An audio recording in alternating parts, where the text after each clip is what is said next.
What's going on, guys? I'm going to take you through my newest purchase.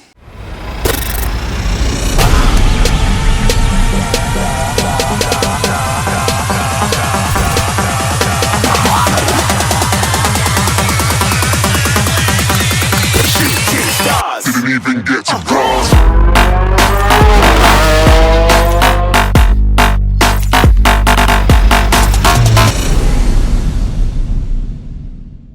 All right, guys, as you can see, this is a 2015 Harley Davidson Sportster 48.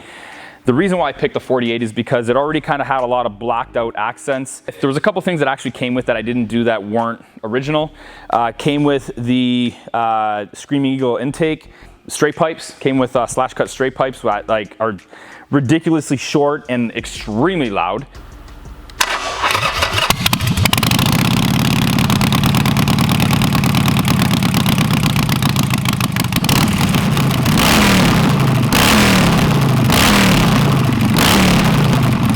Couple things that we did upon getting it were we took off the old fender, which is right here. As you can see, it's a little bit kind of, it's a little bit longer, sits a little bit longer. As you can see, it had the tailpipe or the tail light on it, which I wasn't really crazy about. The license plate mount stuck to the back.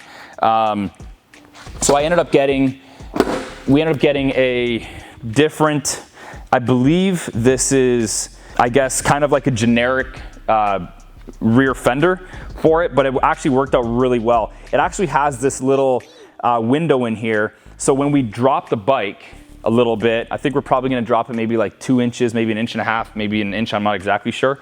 You're actually going to be able to see the tire paint come through the little slash, I think, which is really cool. Speaking of which, we added some tire paint, painted the Harley Davidson and the Michelin lettering, which I think gives it kind of like a really cool retro look. I think that's pretty much it. So we took off like a lot of these type of parts, like the belt guard, which I'm not crazy about. This is the top portion of the belt guard. We took off the lower portion as well, which it was already off on the bike when we got it. It was like a plastic piece.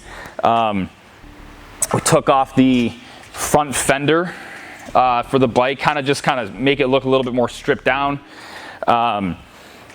Couple things that we are going to do to the bike. I'm raising the tank about 3 inches, and I am going to get a different harness for all the electrical sitting, or like the electrical bundle here, sitting here.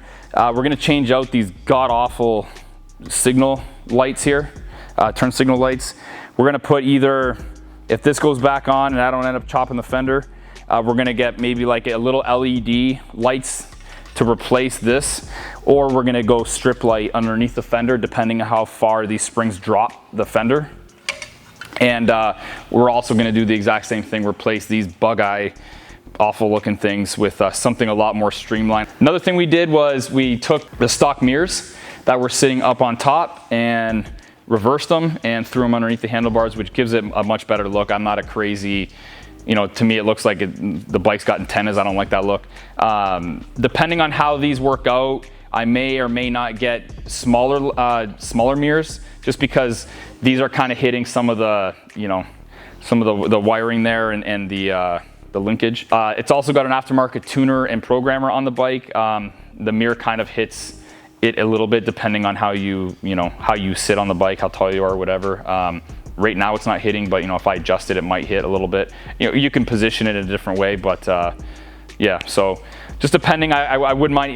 To be honest with you, I'd love to get like Maltese cross mirrors for this bike. I think that would look awesome. I also have a couple things that I ordered online that I will take you guys through right now. See what we got. All right, so what we have here is we have a lift. We've got a bike lift here to lift the bike up and unload the suspension for some of the new parts that we've got.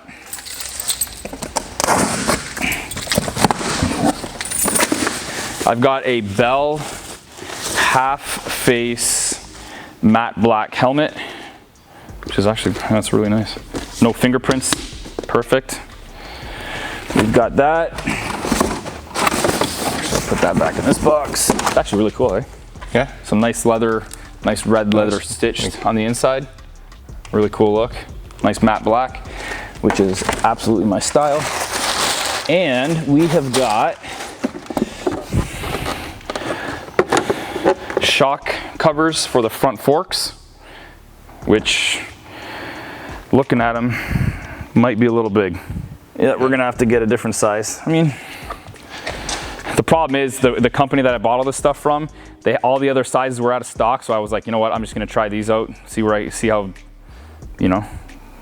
go, and yeah, well, yeah, it's coming right. No, yeah, they're too big, man. They're too big. I mean, I was gonna say, I obviously I've never put these on, but it looks like they actually go right over, Jesse, right?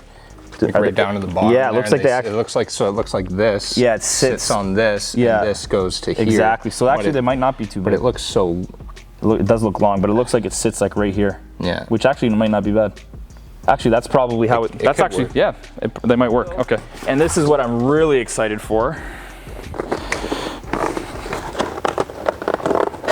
I hope this is it. I hope these is it. We have got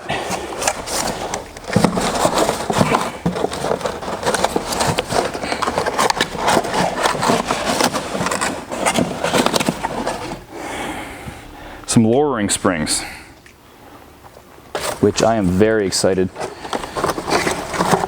to put on. So these should lower the bike. I mean, you know, under load, probably about an inch. They're all black. Really cool look to them. Yeah, they look great. Yeah, so I'm super stoked to get these back on to get these on the bike. I'm really excited to get these on. All right, guys, that's the bike. We're gonna start filming I guess, you know, the little kind of micro build we got going on. I have no idea how to work on bikes. Neither does Jesse. This is kind of like a first bike in my life. Yeah, this is like a first time thing for us.